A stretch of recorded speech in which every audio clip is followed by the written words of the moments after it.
Saudari dan saudaraku sekalian, Shalom, berkah dalam.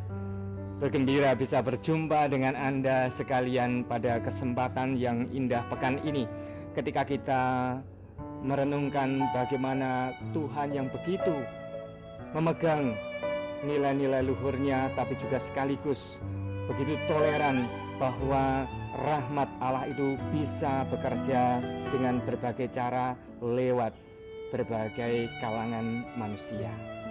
Hari ini pantaslah kita merenungkan hal itu dengan apa yang terjadi pada peristiwa Musa ketika ia mengurapi para penerusnya. Ada 70 tua-tua yang dipilih oleh Musa untuk melanjutkan karisma Musa. Kemudian terjadilah semacam pentahbisan atau pengurapan Roh Kudus di dalam kemah. Tetapi pada saat itu ada dua orang, yaitu namanya Eldad dan Medad, ternyata tidak ikut di dalam kemah itu.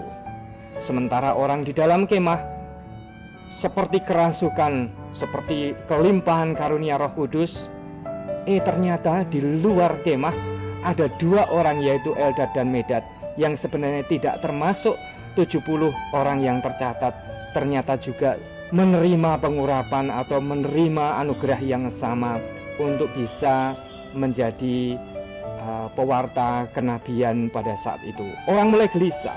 Musa, Eldad dan Medad ini sebenarnya tidak ikut di dalam kemah.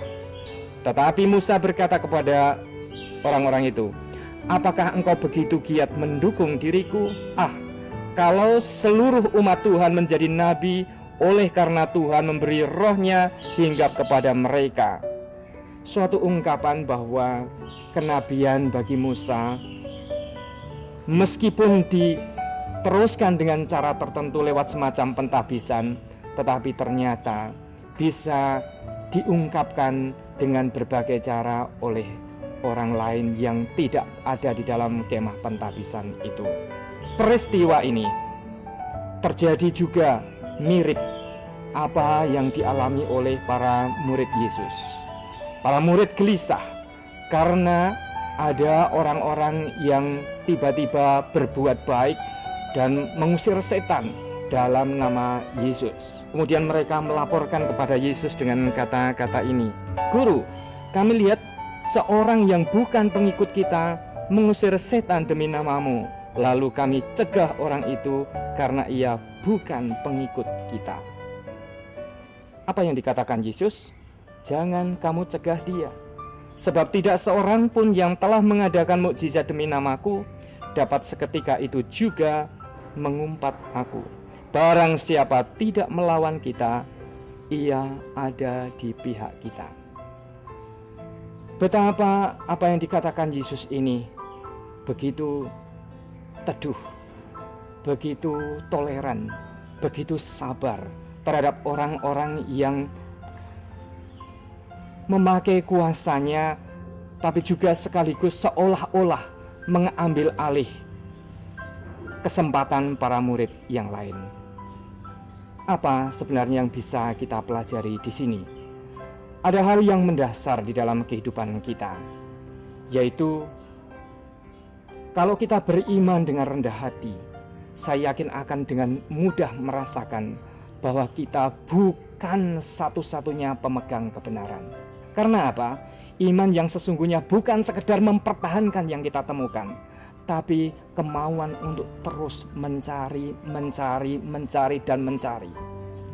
Orang yang sadar akan sisi kedua ini, bahwa hidup itu benar-benar untuk mencari, bahwa beriman itu untuk mencari, saya yakin orang akan bisa menjadi sabar. Orang akan bisa menjadi toleran. Toleran terhadap siapa? Pertama, orang bisa toleran terhadap agama lain. Karena kadang merasa bahwa punyaku yang paling benar. Apa sebenarnya yang terjadi?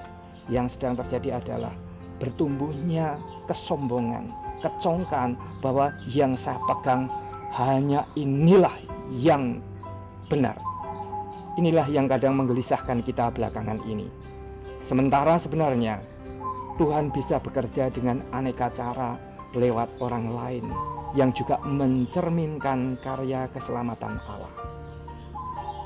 bahwa kita kemudian yakin Kristianitas, bahwa Tuhan kita Yesus Kristus menawarkan cara keselamatan tertentu, itulah yang juga boleh kita pegang, karena Dia mengatakan, akulah jalan, kebenaran, dan kehidupan.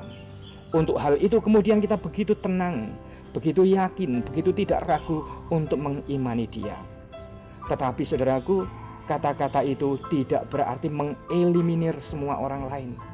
Orang lain juga bisa memancarkan cara keselamatan Tuhan, meskipun kadang dengan segala kesulitannya.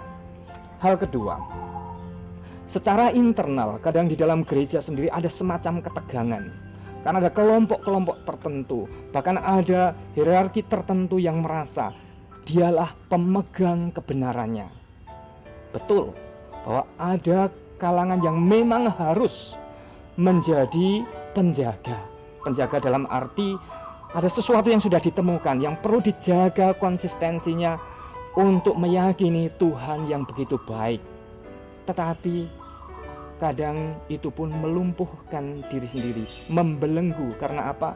Karena kadang dijaga dengan begitu arogan, dengan kesimpulan seolah-olah orang lain tidak punya hak. Ini menariknya dalam gereja Katolik, bahwa kemudian imam dan awam sama-sama punya kesempatan untuk bisa mewartakan Tuhan. Saya lihat belakangan ini suatu gejala yang luar biasa. Ada banyak sekali studi-studi yang barangkali pada zaman dulu agak tabu, yaitu umat yang begitu getol dengan kitab suci.